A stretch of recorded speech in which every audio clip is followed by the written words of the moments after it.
Hello, my name is Jennifer Hansen and I'm Pain BC's Director of Education and Engagement. It's my pleasure to welcome you to today's webinar, What Emergency Physicians Need to Know About Caring for Patients with Chronic Pain, with emergency physician and pain specialist, Dr. Jim Ducharme. Our talk today is brought to you by UBC's Department of Emergency Medicine and Pain BC. The presentation will be about 45 to 50 minutes long, and we'll have time for 10 to 15 minutes of questions at the end. So to ask a question, please go to the control panel at the right of your screen and look at the chat box. You just type your question in the text box, choose who you want to send it to, and from the drop-down menu. I'll save any questions I received during the webinar and read them out at the end. Then I'll open up the floor to new questions, which you can also submit using the chat box. I'll now turn the floor over to Dr. Julian Marsden, who will introduce Dr. Ducharme. Great, thanks, Jen, and good afternoon, everybody. Welcome, and it's my pleasure to be here on behalf of the Department of Emergency Medicine. This webinar is a very important one. Chronic pain affects 20% of British Columbians, yet few physicians really understand how to treat it. And in an under-resourced primary care system, community system, and with the challenges of having a long-term disability, making accessing proper treatment difficult, many chronic pain patients go to the emergency department. And so in this webinar, Dr. Jim Ducharme is going to discuss the role of the emergency department in treating people with chronic pain, with the objective to improve our knowledge and confidence in caring for chronic pain patients. And Jim is an emergency physician, as has already been stated, and an international expert on pain management. He is also the editor-in-chief of the Canadian Journal of Emergency Medicine, president-elect of the International Federation for Emergency Medicine, and a clinical professor, Division of Emergency Medicine, Department of Medicine at McMaster University, and practices in Cobourg, Ontario. So thank you very much for doing this, Jim, and sharing your thoughts and expertise, and welcome. Thanks very much. So hi to everybody. This is a topic that has caused a lot of angst over the years and has been heightened even more so, I think, over the last 5 to 10 years as prescription opioid misuse has escalated across this country, as synthetic opioids such as fentanyl have been abused more and more. There's been an increasing mindset change by physicians in emergency departments. And essentially what this talk about is if I can change your mindset to look at things a little differently, I think a lot of the rest will fall into place. I think that everyone in this room knows about pain to some degree because they see it in their patients. Up to 70% of patients presenting to emergency departments have pain as their primary complaint. So it's something we see on a day-to-day basis. So let's go through this and see if we can sort of take that rheostat and change the mindset a bit, a little bit more towards better understanding and better care. We're going to consider a generic patient, and I want you to read this slide.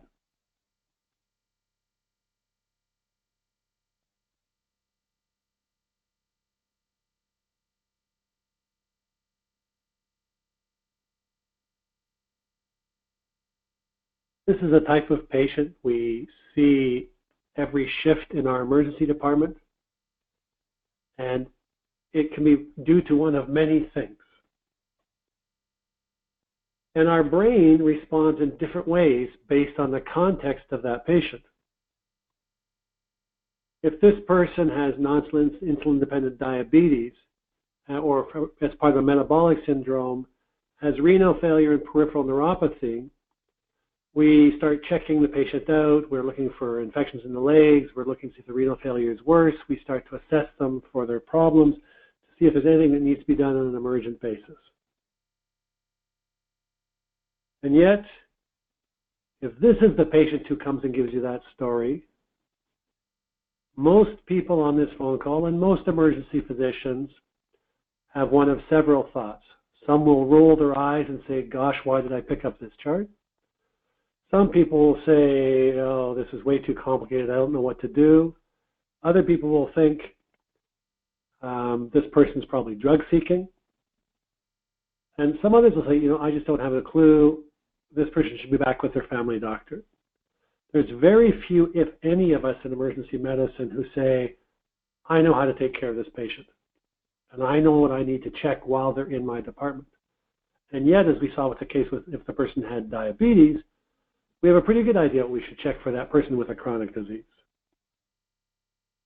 And we take a look at all the chronic diseases we see, even though we tout that we see acute injured patients and acutely ill patients. In fact, what we do to a large degree in emergency medicine across North America is we take care of chronic disease. We take care of exacerbations, as we see there on the left.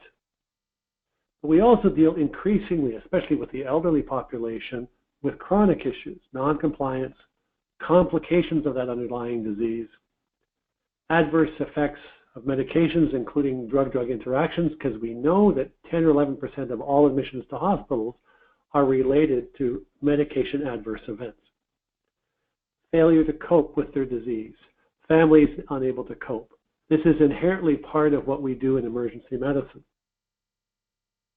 but not as related to chronic pain. Because somehow emergency physicians as a group, not as individuals, seem to believe it's the one condition we believe should not be part of emergency medicine. I think we could give a list of what shouldn't be part of emergency medicine if we wanted to be a purist about emergency medicine. But the fact is we're having multiple paradigm shifts in the past 40 years to getting things like social work issues related to intimate partner violence and sexual assault, to the crowding of emergency departments due to the lack of acute care beds and lack of long-term care beds, to now the aging of the population with 25% of our patients or more being over the age of 75 in a geriatric situation. And in fact, ACEP has found that the over age 75 age group has the most visits of any age group in the emergency department. So we know that we have all of these quote-unquote non-emergent medical conditions or situations that come to the emerge, and yet there seems to be almost a universal angst or resistance to accepting that pain is just like one of those other conditions. Why do we think like that? Well, we go back to our medical education days, and although we talk about curriculum and all the flaws there, in fact, the invisible curriculum teaches us far more. If you don't get taught about a topic, if no one talks about a topic, if no one feels comfortable dealing with the patients when you're learning as a student, you take away a very clear message. You shouldn't be taking care of that patient, and it's not important to take care of that patient. What you learn is, it's not my problem. Furthermore, although we understand complications of complex disease, such as peripheral neuropathy from diabetes, we don't recognize one of the complications of the chronic disease called pain. And we have not had any training on how to deal with personalities that bother us, that create an emotional reaction within us. As a group of driven, short attention span active people, emergency physicians tolerate this personality least. It's been studied and shown that this person who's clinging, dependent, and asking for something, who has a clinging, dependent personality, is anathema to the personality of emergency physicians and bothers us the most. We don't know how to deal with this person in an effective, objective manner because it creates an emotional response. Similarly, a person who comes in swearing at people, gets angry when they don't get what they want, who threatens to sue the hospital, has actually sworn at you and called you names, and has previously punched a nurse, is instantly regarded with anger, with emotions, and we then once again fail to be objective. And why do I discuss personalities to highlight this mindset of ours? Because we don't recognize it. Some of these personalities are in fact inherent end results of a chronic disease state. People with chronic pain, when you look at a functional MRI, as in patients with fibromyalgia, have marked changes in their limbic system and their frontal lobes, and have huge personality changes that are a direct, reproducible complication of having chronic pain. They weren't like that before they had the chronic pain. It's part of the pathology. And we need to learn how to deal with these personalities and be objective about them, just like we have to be objective about peripheral neuropathy of diabetes. We can't feel that they're being annoying, and we haven't been trained. We all understand that not being objective is bad for patient care. We have to empathize with our patients, but we have to stay objective. We know that when someone yells at us, makes us feel angry or guilty, that it marks us for days. It's a stressor in our practice, but it leads to worse patient care. We keep failing to recognize that it's not about us as individuals. A person who comes in swearing and mad and screaming isn't upset at Jim Ducharme the person because they don't know Jim Ducharme the person. They're upset about something, and this is how they respond to everybody in that situation. It's not about us, so it shouldn't be affecting us. And so I ask the question, when we give trainees proper training in managing emotional situations other than grieving? Because we don't train our residents and our medical students how to deal with different personalities and how to stay objective and how to cope with them. We now have another problem with mindset, the person who exaggerates. So we read this case scenario, and you have all seen Mr. and Mrs. Jones. And you have all heard someone say that they wouldn't be here if it wasn't really bad because he had a really high pain threshold. And everyone on this call has heard those three words multiple times.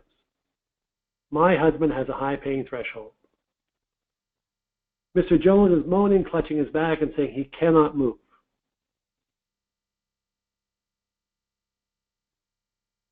So we wonder, why are both exaggerating? Why are they going over the top with their systems? And don't they realize that such behavior makes us believe his situation even less than we did before? And the fact is, they know the truth. The truth is, we don't believe them. And as a result, patients with pain routinely resort to adverse drug-related behavior because their pain's not being taken care of. They've seen a family doctor who hasn't treated them. They've gone to a walk-in clinic. They haven't been treated. So they sort of feel they have to up the ante to try and convince you that their pain is really something important. And the problem is, if they believe that if they don't do that, we won't believe them. The sad fact is, if someone just came into any emergency department and says, I'm in a lot of pain, and sat there calmly and didn't do anything, most of us wouldn't believe them, and most of us wouldn't treat their pain. Studying these people, looking at people in the post-op setting, and even more importantly, in the sickle cell setting, is the use of aberrant drug-related behavior is almost universal because it's the only way they can get their pain at least partially controlled. They have to act out to get our attention to at least get some pain relief. The problem is adverse drug-related behavior is also associated with patients wishing to divert drugs or who suffer from addiction. So as a physician, when I'm faced with a patient who doesn't have anything visible or objective, in other words, pain, and they start acting out and exaggerating their behavior or saying they can't possibly move, that there's nothing going on, and why aren't I giving them drugs? Our brain immediately says they must be drug seeking, rather than, gee, they must be in a lot of pain.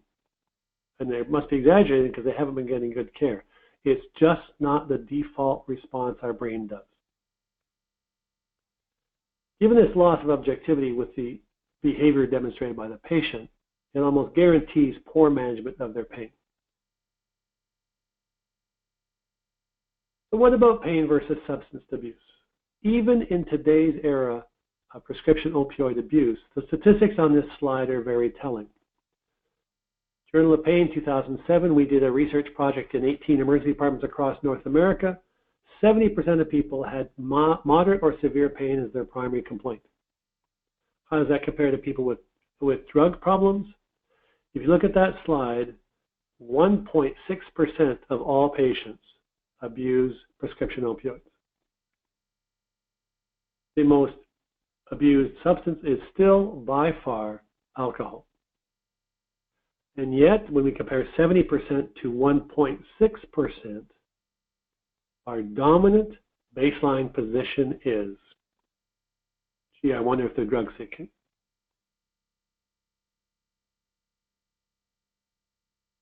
So if I think I can subjectively identify who's drug seeking for diversion or misuse versus those who suffer from oligoallergenia. In other words, can I separate the people with the aberrant behavior into two categories by looking at them and thinking about them? The answer is no, you can't. You can't tell, which makes our situation more stressful and more difficult. You take a look at this study from Texas. They took a look at people with sickle cell disease, 42% of whom were manifesting aberrant drug-related behavior. The physicians felt that this 42% were drug misusers or addicts. When their pain was effectively controlled, their behavior disappeared, and it turned out that this group in Texas had the lowest social group rate of addiction of any group in Texas. The average risk of addiction across the state and in Canada is 13%. And in the sickle cell population, it was 2% once their pain was controlled. Again, telling us that most people coming to emergency departments who are acting out because of pain, not because they're misusing drugs. And if we take a look at this slide from Medscape from 2007, it's kind of hilarious that they have to tell you that what's probably more predictive is injecting oral formulations of more predictive of drug misuse. But if you take a look at what's on the right side, drug hoarding, requesting specific drugs, obtaining similar drugs from other medical sources are not predictive of drug misuse and are probably equally associated with undertreatment of pain. The things we think identify the patient oftentimes are in fact identifying the patient in pain, not the misuser of drugs. There are some very good people who have studied this at length, and I think the name you should know about is a guy from Ontario. His name is Doug Gourlay. And he has looked at this very carefully and created some very emotional discussion around this because he's written a couple of papers that I think are fantastic. And I think even though they're meant for the chronic pain community, should be read by emergency physicians. Doug is a physician that takes care of both people with addiction and people with chronic pain, and as I said, written some very good stuff. He says here, we're supposed to know when we see it, this aberrant drug-related behavior, even though no one agrees on what it is. So it's a moving target in a population that might be misusing drugs, but who for the most part is just having poor pain control, but we don't even agree on what it is. So Doug has written two papers that I've talked about, and what he recommends is universal precautions, that you treat everybody the same way. You assess their risk for opioid misuse using a proper tool. If you're not certain in the emergency department, you do a urine drug screen to see if they test positive for cocaine or opioids that they say they're not taking. But you treat people objectively, and you tell everyone, I treat everybody the same way. Just like we wear gloves for everybody, whether they're a bloodborne pathogen risk or not, he recommends we take that same mindset of universal precautions who have pain. He says it takes the emotions away, it standardizes approaches, and no one can get upset because you're treating them like you treat everybody else. Education. If you take a look at our curricula in medical schools across Canada, and you've all gone through those curricula, you know that none of these things are in the curriculum of medical schools. No one's ever tested on these things at the end of their medical school training. As a result, we leave medical school not only having not learned about these things, but understanding that we don't have to learn about them and they're not important, which leaves us very vulnerable when we do have to deal with these people. And as was said right at the top, 20 to 30% of people have chronic pain at some point in their life. That's the largest group of people with a pathology in all of human nature. Nobody else has 30% of people with a certain disease. No other disease is like that, and yet it's the disease we understand the least. In emergency medicine training programs, There are almost no education objectives on chronic disease management of any kind. You don't get taught about chronic pain, addiction, the Canadian Opioid Guideline, and there's certainly no training on managing patients with personality disorders. So what happens? We have limited knowledge of community resources. We have almost no knowledge of the basic principles of care. We can't distinguish adverse drug-related behavior of addiction from that of oligoanalgesia. The variability in our prescription patterns is astonishing for pain management. There was an article in 2010 from O'Connor in the United States. The initial dose of morphine equivalent analgesia in showed a 27-fold variation in dose amongst the physicians in one group. Since nobody prescribes less than 1 milligram, one would assume that there's a variation of 1 milligram to 27 milligrams in initial dose of morphine in standard day-to-day practices, which is mind-boggling. We don't know the dosing ranges of drugs prescribed for chronic pain, which are can often be way higher than what we prescribe for other conditions with those same drugs. So let's go back to our first comparison. This is what dependence is.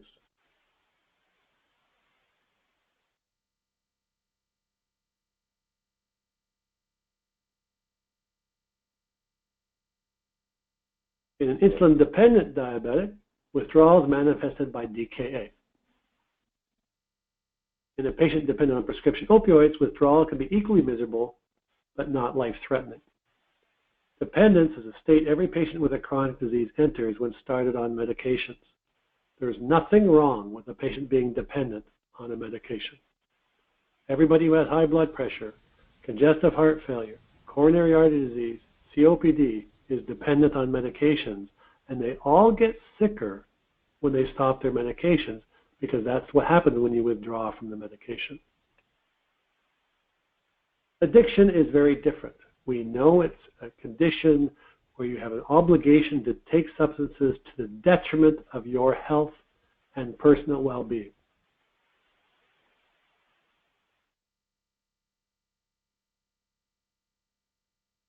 But it's more different. It's very different from what we thought of 10 or 20 years ago, where it's just a question of it. You just have to suck it up and stop.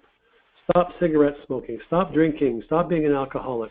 There is actually a genetic trait for addiction that affects about 13% of the population.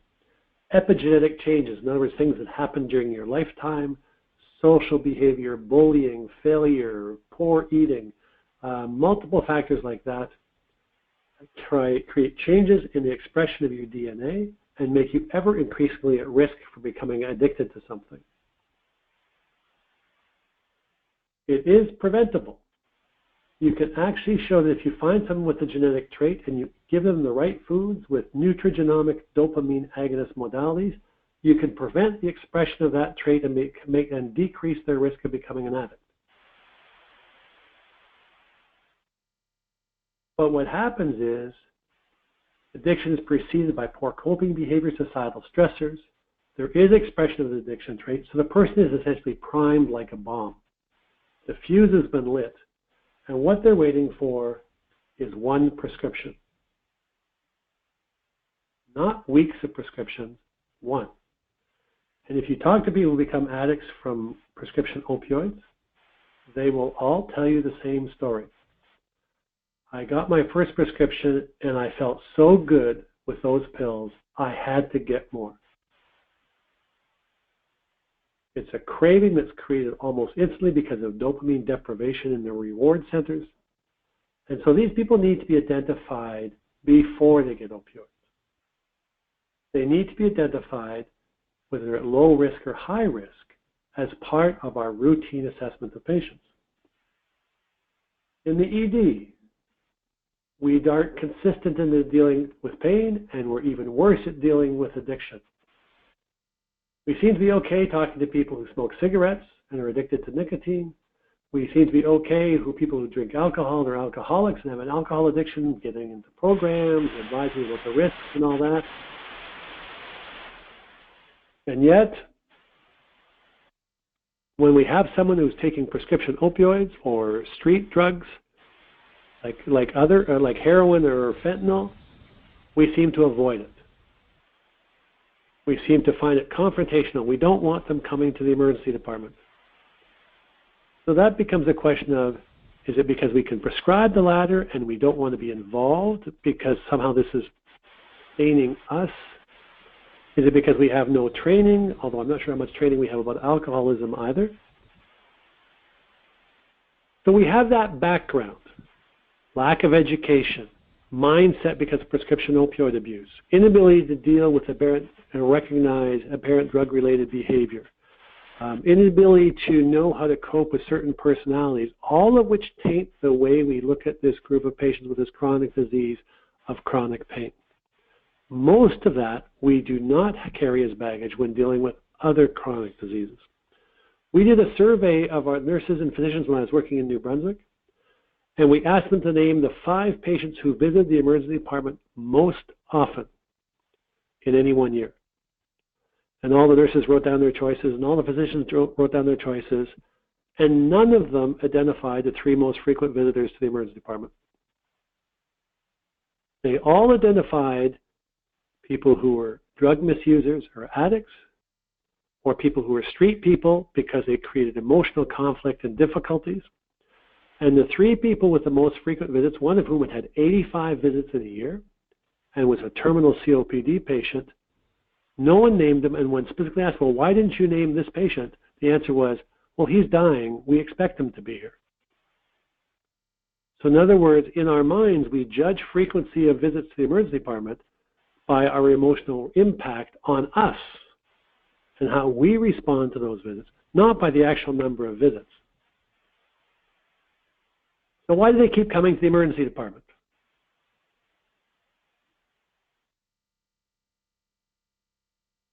There's horrifically long wait times for multidisciplinary pain clinics in British Columbia, as there is in most of Canada. We know that there's a window of opportunity. If you have someone with pain that by 3 months has declared itself as chronic pain, that if you get on their pain and control it in the next 3 months, their chance of getting complete resolution of their pain and going back to a normal life is almost 100%. We also know that if they get out to 18 months without proper modification and management of their pain, their chance of going back to being pain-free is almost 0. There is plastification of their pain system, and then it becomes like concrete, immutable and unchangeable, and then you're just managing their pain. That 18-month time frame, unfortunately, is shorter than the average wait time to see a pain physician in most of Canada. So there's no core objectives on chronic pain for family medicine residents any more than there is for emergency physicians. Therefore, they're victims of oligoanalgesia. And of course, there's no funding in any province within healthcare for the various paramedical groups, psychology, physiotherapy, exercise rehabilitation that's required for these patients. Where would you like them to go then? There is nowhere for them to go. So what's our role of the ED? What is the role? Well, we need to assess them like we do anybody. Do they have a new pathology, mimicking pathology? Drug-drug interactions, which will be frequent because they're often on very high doses of certain medications. Acute withdrawal, if it's a chronic opioid prescription, or do they have acute pain flare-up? All of these require our intervention, and we need to know about them. Acute pain flares are seen usually in 2 conditions, complex regional pain syndrome and fibromyalgia. We're getting away from that term in the pain world. It's more and more diffuse, widespread pain. People with fibromyalgia, my experience is they come in because they have a new pain that they haven't had before, and they want to make sure it's not something else. Because having fibromyalgia doesn't make them invulnerable to other diseases. And it's been, again, my experience when I sit down and talk to them about their fibromyalgia and reassure them that, no, this is not a heart attack, this is not their gallbladder, it's their fibromyalgia, they are ready to go home. They're not happy because they're in pain all the time, but they're ready to go home. And I find very little resistance from them. Some of them have no idea what fibromyalgia is, so they need to have it explained so they understand when they should come to the emergency department, but that would require that the physicians understand what fibromyalgia is, which is rarely the case. CRPS, however, is a neuropathic pain that every once in a while the NMDA receptors and the AMPA receptors flare up and create acute, severe worsening of the pain, and it usually lasts several weeks. It has been shown in several studies now, and there's a group actually in London, Ontario looking at it, that can block those flares. There's a study out of Germany that showed if you put someone on a ketamine infusion for 96 hours with CRPS, something we can't do in Canada, that they would be pain-free for up to 6 months. No medications required in those 6 months. In the emergency department, when someone comes in and says, my CRPS is much worse, what they need is ketamine. Low dose, as you can see on the slide, given over at least 4 hours, because shorter than that, it doesn't seem to cut through the flare. And then their pain settles back down to their normal level of pain, and they can go home with the flare over. Opioids should not be given. They don't work. Acute, short-acting opioids are not recommended for neuropathic pain anyway. There have been some studies that suggested that sustained release opioids are a third-level medication of value in some people with neuropathic pain, but that short-acting opioids in the outpatient setting are not considered part of the management of neuropathic pain. So therefore, they should certainly not be used, short-acting opioids, in the acute flare-ups because they won't help the physiologic state that's there. We've talked about 2 acute flares and 2 chronic pain conditions, neither of which should be getting opioids in the emergency department. So what do we do with the chronic pain patient? We need to be able to explain the condition to the patient and be aware of and able to refer to community resources. I recognize that community resources in British Columbia are no better than they are in New Brunswick, Newfoundland, and most provinces in this country. They're very limited. But you have to know what is available. It's not our role. It is not our role to adjust medications.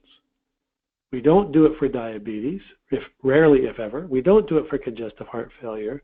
So we shouldn't feel that we should do it for chronic pain. I've written down there and underlined it, essentially never renew opioids.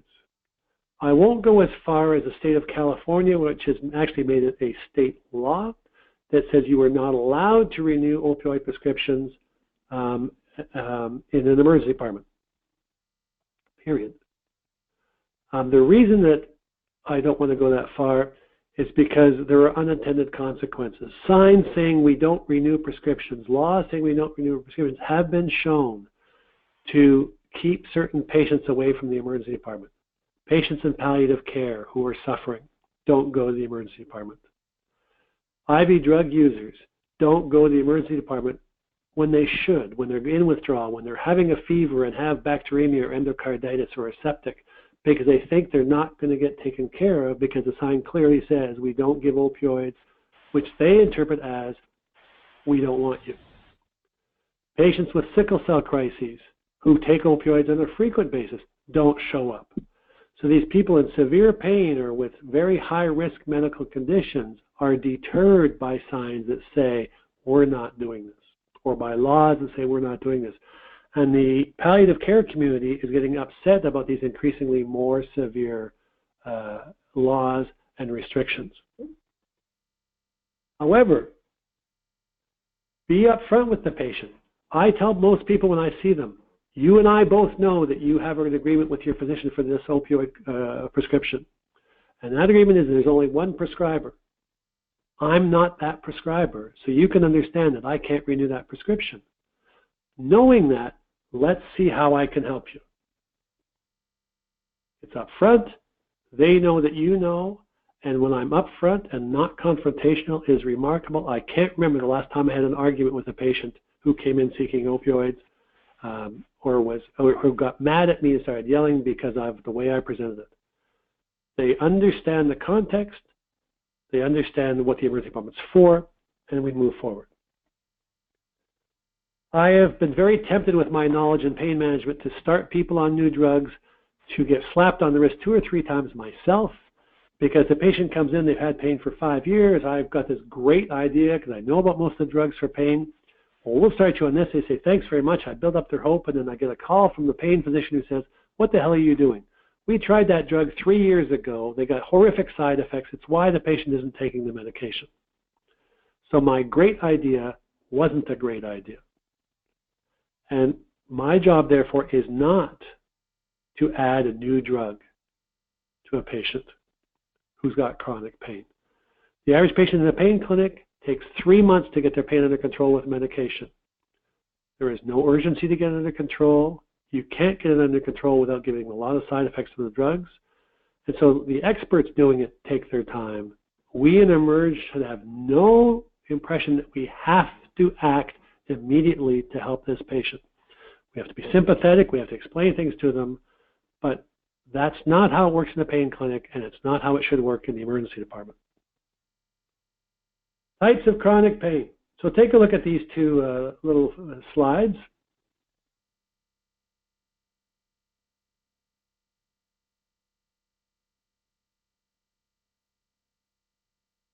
Pain is invisible.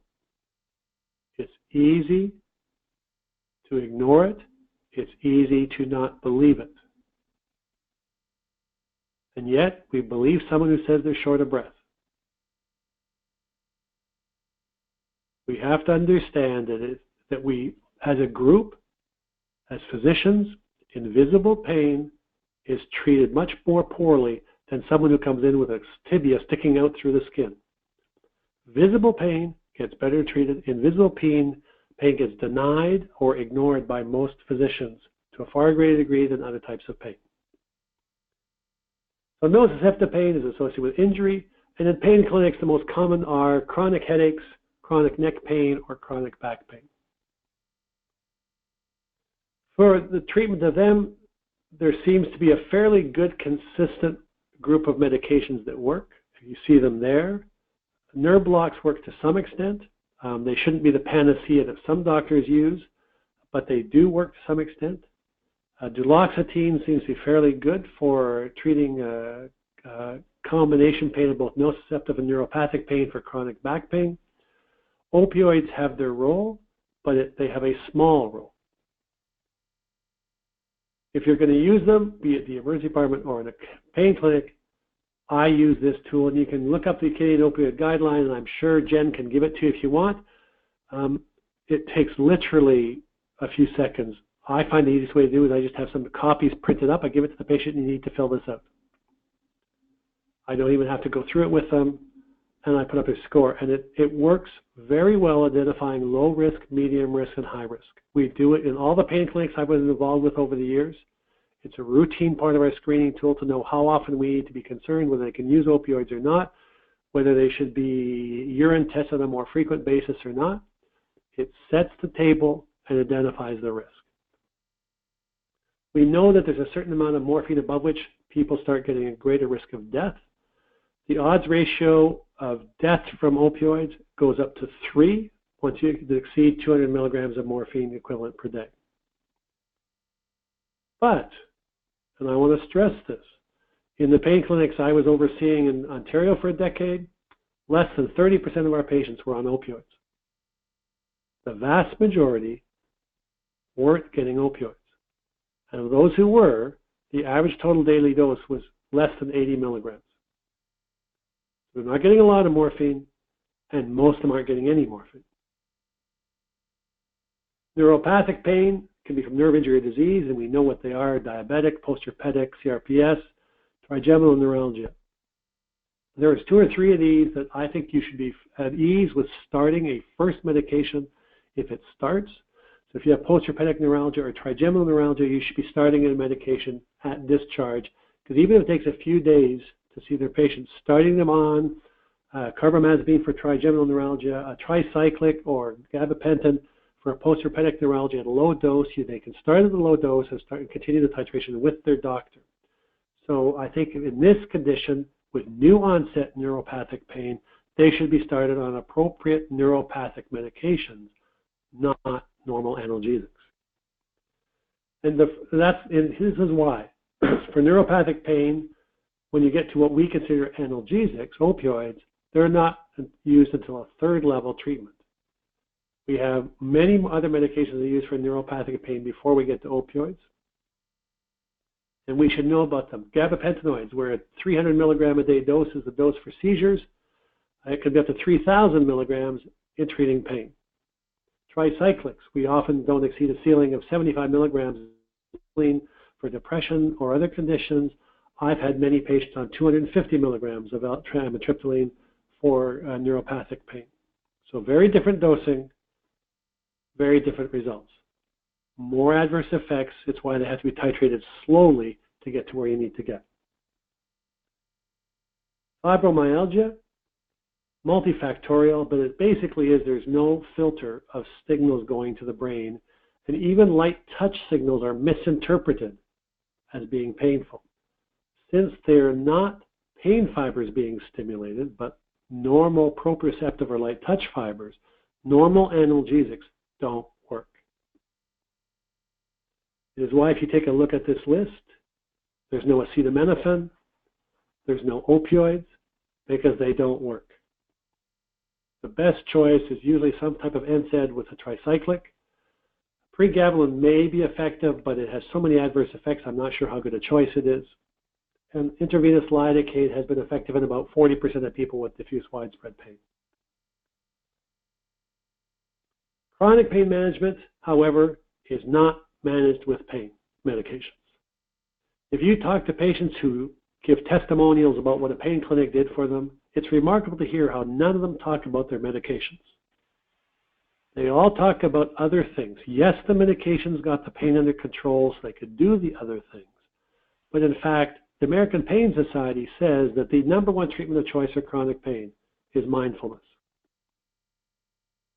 The second most is chronic pain self-management, and the third most important is exercise.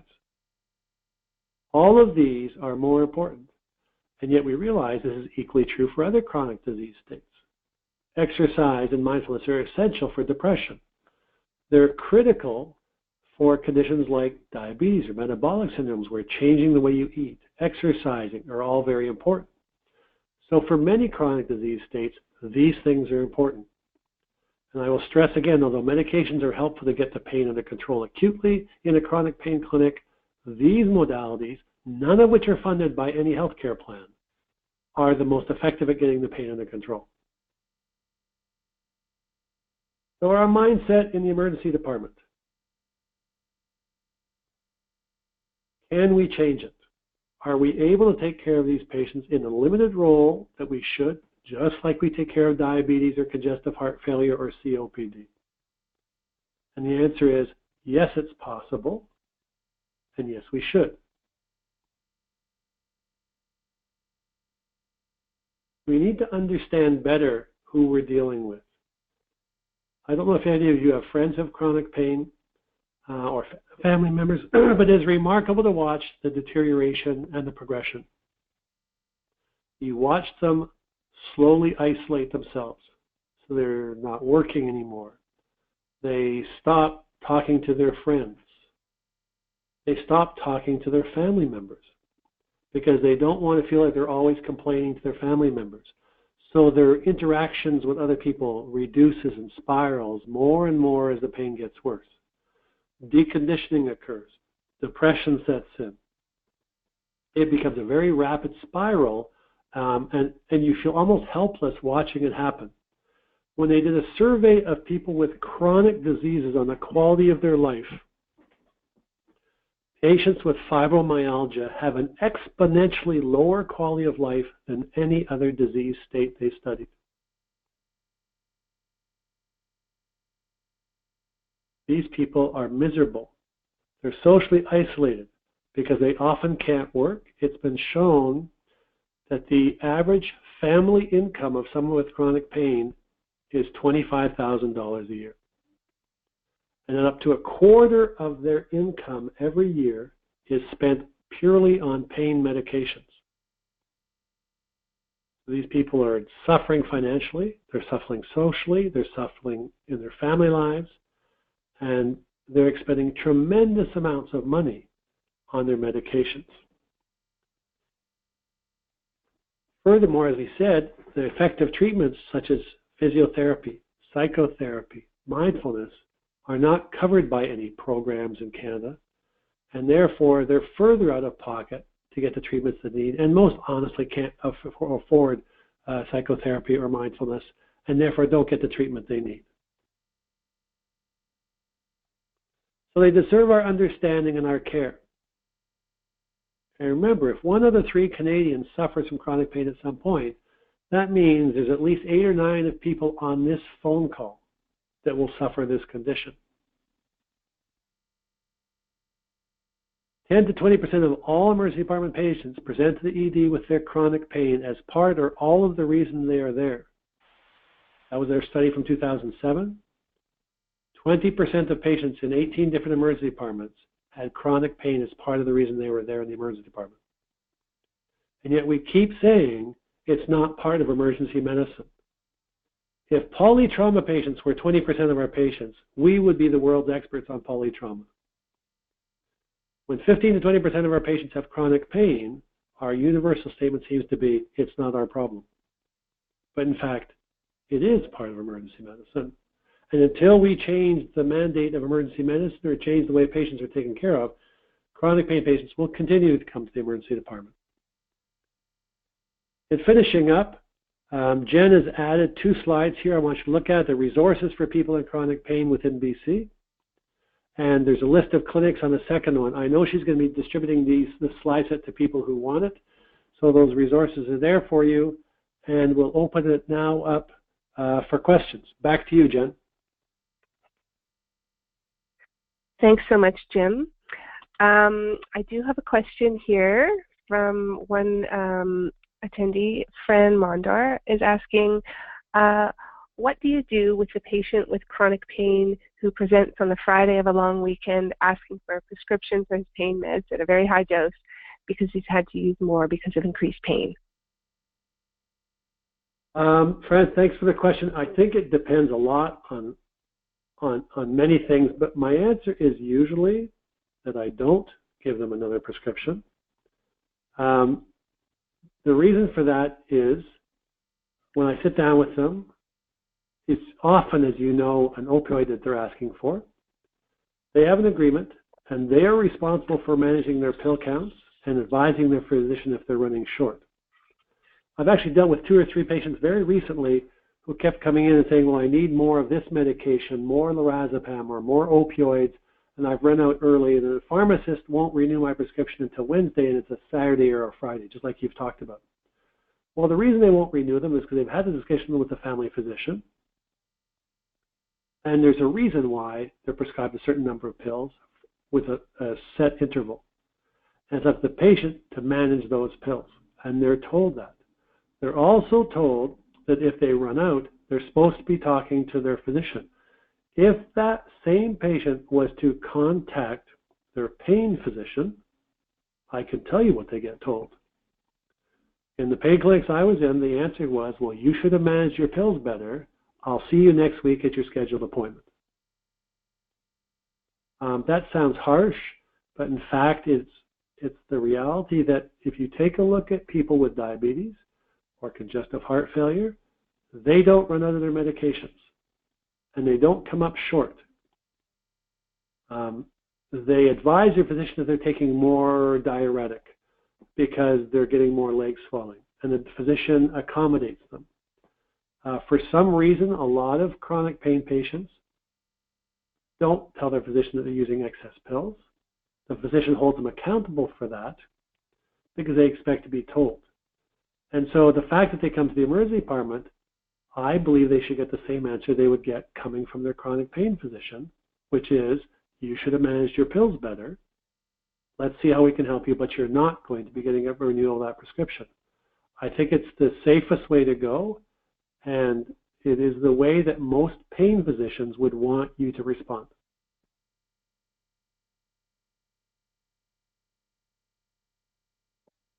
Thank you, Jim. I don't have any more questions right now. Does anyone have, I'll open it up for anyone to type in a question for us. You can either send it to the whole group or you can send it privately. to me, and I'll read it out. Are there any questions? Are there any other questions? We have about 10 minutes.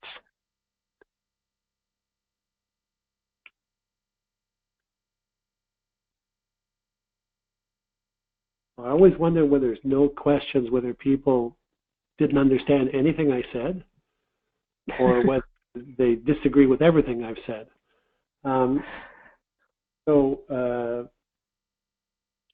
Jen, do you have any questions? I'm just, oh, hang on, we've got a question. Can you tell us how you determine low risk versus high risk for addiction? Sure. You know, it's amazing. You would think that you would have to ask them about their drug use. But of course, if you did that, most of them would lie about it. So it turns out the opioid risk tool, when you use it, doesn't ask them about that. It asks them about past sexual assault, past psychiatric history, past history in their family of substance abuse. So they want to know about their parents or their brothers or sisters. Is anyone who's an alcoholic? Or is anyone this, that? Have you ever been a victim of abuse as a child? Have you ever been sexually assaulted? So most of the questions are, in fact, questions that don't ask specifically about consumption of drugs or alcohol. And it really is remarkable. There was a study by Fish that showed in the chronic pain setting that if you scored a low risk of on the opioid risk tool, so a score of 3 or less, your risk of having a problem of addiction with opioids prescribed was 0.19%.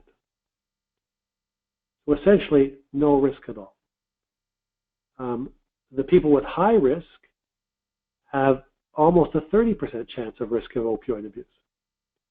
So that it does distinguish very well. Now, the in-between group, that's a very difficult group for a pain physician to worry about and for us to worry about. And so what I recommend in the emergency department is, if they're low risk, I'm happy. I treat them. If they're moderate risk, and I'm not sure, I ask for a urine specimen. The most telling thing is testing positive for cocaine. People who test positive for cocaine often sell their opioids to get cocaine, and also tells you they already have another addiction order. So in my practice, testing positive for cocaine in a person where I'm not sure how much of a risk they have, for me is I'm not going to be able to give you opioids because you're using cocaine. So it helps me make that distinction in the intermediate group. In the high-risk group that scores high risk on the opioid risk tool, I'm going to manage their pain in other ways. Now, there are certain people who misuse opioids who might still need opioids. Someone comes in with an open femur fracture. If you can't do a regional nerve block or something, then your choices are limited. And you can give them some ketamine if you want, but the wards aren't really keen about that. And so what's recommended is a PCA pump with a locked device. So that it's been very clearly shown that PCA pumps are very effective at controlling pain in people who are opioid misusers. And in fact, there's a couple of studies that have shown in the last decade that failure to treat pain in people who are opioid misusers is a far greater stimulus for people to go back to the street and misuse drugs than giving them opioids to control their pain. So that whether you use a combination of fentanyl and methadone, whether you just put them on a PCA pump that's locked so they can't increase the dosing, there's the occasional patient that does need opioids who misuses opioids. There is, however, other options, regional anesthesia, and that. So in the high-risk group, the chance of you going home with a prescription of opioids is 0. In the intermediate risk group, I assess it more carefully. I do a urine drug test, and I go by that result to some degree. And in a low-risk group, I have no compunctions about prescribing them opioids. Thanks, Jim. I've got quite a few questions that have come in. One from Chris Stitt. How do you feel about the College of Physicians of the BC Standard that physicians must advise patients that LTOT is not indicated for certain medical conditions, including headache disorders, fibromyalgia, and axial low back pain? I think that, as I've said in my talk, there's many conditions for chronic pain where opioids just aren't effective. And I have no problems if someone should be telling patients with fibromyalgia or diffuse widespread pain that we're not going to be using opioids because they don't work. So what you're really doing is taking a chance that you're going to create adverse side effects or addiction in a patient who cannot benefit. In the hands of a chronic pain specialist who has taken a long, hard look and has spent months treating the patient, if they want to get to that point, on the rare patient, that may happen. I would tell you someone practicing emergency medicine or primarily family medicine shouldn't be going there. As I said, for neuropathic pain, it's only sustained release opioids that are effective, and they should be for a third level treatment. And I think by the time you're getting to third level therapy for neuropathic pain, there should be some discussion, at least by phone, if not by consultation with a pain doctor anyway. So the fact that for low back pain, again, you've seen the list of things I had for medications. Opioids just are not that high up for very many conditions. I think what happened was that with the arrival of oxycodone and OxyContin, there was a sales job that said, these drugs are great, these drugs are fine, and there's no downside, you should use these drugs. And somehow, although we've known for centuries that opioids are addictive, we somehow got blindsided and we started prescribing a whole whack of drugs. The Canadian Pain Society, the various pain groups have now recognized there is a limited use of opioids, that there are certain patients that do benefit. The doses are actually fairly low. I think it's less than 80 milligrams for both neuropathic and nociceptive pain. So the amount of opioids being used is very low, much lower than used to be thought of as being of value. There's too many adverse effects, hyperalgesia, side effects, confusion, drowsiness. I mean, the list goes on and on. And there's increasing data that the risk of death in patients who receive opioids does increase as the dose of daily opioids goes up. So I think that what we've had is a come to Jesus moment where we've realized, like we do in many aspects of medicine with opioids, that tastes great, less filling wasn't the answer. That there is a role in some patients, the minority of patients, and there's specific conditions where studies have been done and shown no benefit whatsoever. Now, there have been people who said, well, there's no evidence whatsoever that opioids are a benefit in the long term. And we have to remember that absence of evidence is not evidence of absence of effect. And there are many patients who get great benefit with years of opioids. But the problem is in chronic pain, there's almost no studies that are longitudinal for 5 years or 3 years on any medication, tricyclics, gabapentinoids, anything, to show their efficacy over a sustained period of time. And the actuarial tables show that 70% of people prescribed any one pain medication are off that medication by 9 months. So, like I said earlier, the medications are great to get the pain under control at the start, while we try to get the mindfulness, the pain programs, the exercise, and all the other things underway. We do regional blocks for the same reason. But at some point, many people are taking less drugs and doing the other modalities with far more success. And we have to realize that. So the fact that the college has come out and said these conditions don't benefit from pains and we should advise the patients of that, I'm okay with that because that is what the literature says. Thanks, Jim. A question from Neil Barclay, he says, do you routinely use an opioid risk tool to screen patients when you work in the ED? Is there any evidence this affects patient outcomes or prescribing behavior? I'll answer the second part first. There is no evidence. No one's done a study on acute pain patients. Has it affected my prescribing behavior? Absolutely. And do I use it? I use it essentially on every patient that I'm writing a discharge prescription for. like I said, since I'm having them usually get something in the emergency department or I'm treating them for something, I give them a sheet of paper while I go away to write my note. I come back and I see what they've answered. I then ask them one or two other questions. It does not take me a lot of time to do this. It doesn't take them a lot of time to do that. I know that the physician who I respect enormously from California said to me, well, these are some pretty intimate questions. I don't know if I could ask that of the patient. And I was surprised by that comment because, in fact, in our chronic pain clinics, we ask it of 100% of patients. And none of them are offset by the fact we ask those questions. So I started using it in the emergency department. And a friend of mine who works in Ottawa, Sean Moore, who has done a lot of work with addiction and patients in addiction clinics, says he uses it all the time as well. And he uses it in the emergency department just like I do. In fact, he and I have almost identical practices in using the opioid risk tool and use urine screening because we sort of did this together, deciding over a period of years while we did conferences together that this is how we do it.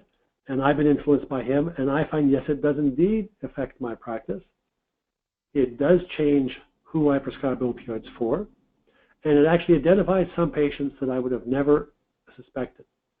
Furthermore, there was a study in the California Journal of Emergency Medicine that showed of the people physicians thought to be addicts versus people they didn't think to be addicts using their subjective impressions, the emergency physician missed 50% of the people with an addiction disorder. And they weren't there asking for opioids. They weren't there for multiple visits. And so they were getting prescriptions without anybody having identified that they were the at-risk group. So having an objective tool allows you to give you a better chance at identifying the players. And, you know, I can't speak to research with multiple physicians. I can only tell you how it's affected my practice. And I have been surprised on multiple occasions that when I get a high-risk response, I then start talking to the patient, and then the truth comes out, and they admit to this and they admit to that. And I've been surprised, now not as much because I'm used to doing it, but I tell you, even now I'm still at least every couple of weeks surprised by the results of the questionnaire.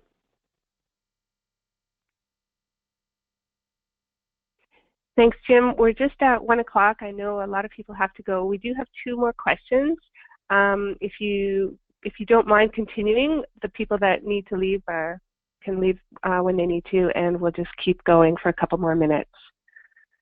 David Essler has asked, should injectable narcotics be given for exacerbations of chronic pain? Oh, that's the whole idea of, do I give it a shot in the emergency department? The answer is, I can't think of a reason to do that.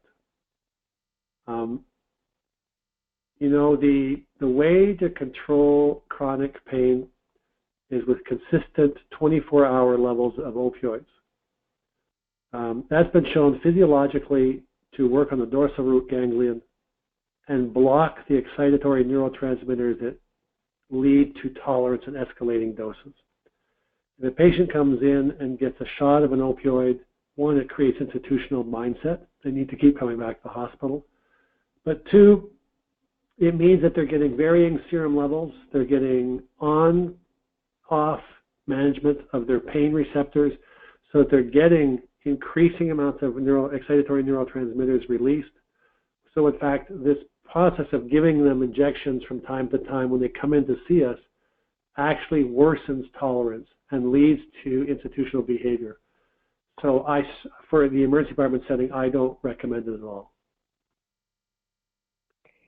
Thank you. And our final question from Morn Vanderwatt says, thanks for this talk. I feel I may need more education.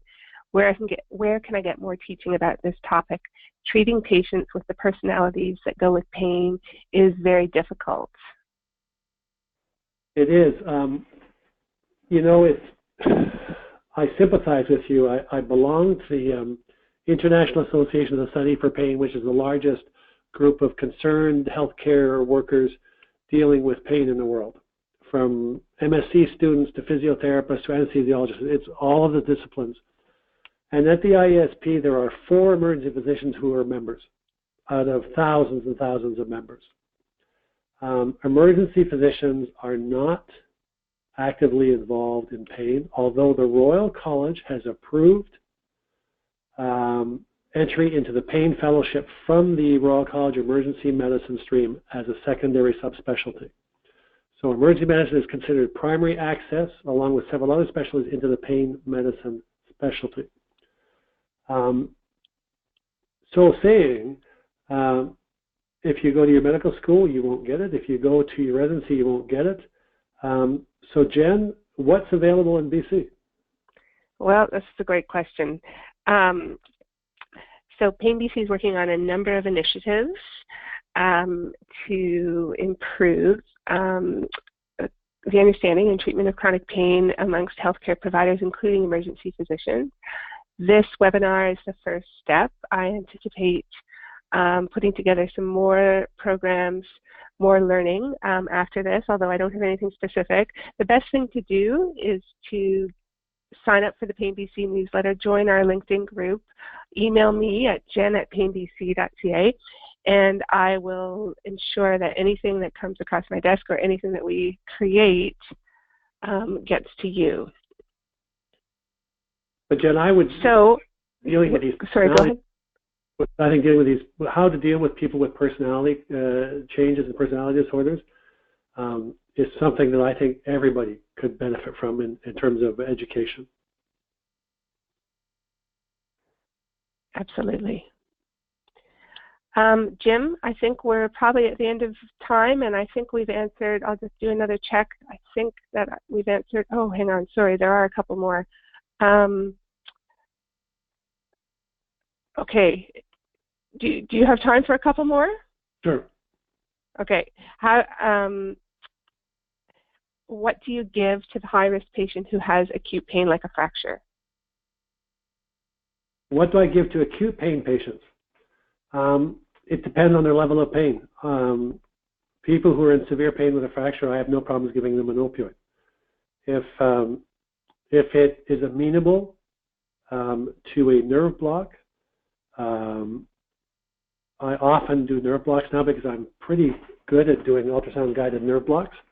I did a lot of nerve blocks in pain clinics, but I've done a lot of ultrasound-guided nerve blocks in my emergency practice. So femur fractures, hip fractures, tibia fractures, Colles fractures, I often do nerve blocks. In people who I'm going to do procedural sedation for reductions, I usually use ketamine instead of an opioid just to avoid sedation and respiratory depression. But in the acute setting, I have no problems giving opioids. And if they have lesser pain, sure, an NSAID's fine. But the fact is, in acute pain, opioids still have a very clear role. You have to assess for risk. You have to assess for situations. But let's face it, the 12-year-old that comes in with a fractured tibia is going to have pain for 1 or 2 days, after which the pain settles down a whole lot. So you might want to prescribe something for 2 days. Because if by day 3 they're still having severe pain, they need to be reassessed, not getting more medication, because it's not normal for a patient with a fracture to have severe pain at day 3. And if they're still having severe pain, then you have to wonder about things like compartment syndromes, tight casts, and whether they're developing CRPS already as a result of their fracture. So sending someone home with a fracture, if they're not at high risk for opioid abuse, I send them home for 2, maybe 3 days with a very clear statement that if they're having severe pain by day 3, they need to be reassessed because that's not normal for anybody going home. Okay, thanks, Jim. I think we're at the end of our time now. I really appreciate your thoughts on this topic, and I think this has been a really beneficial and excellent webinar. Thank you so much.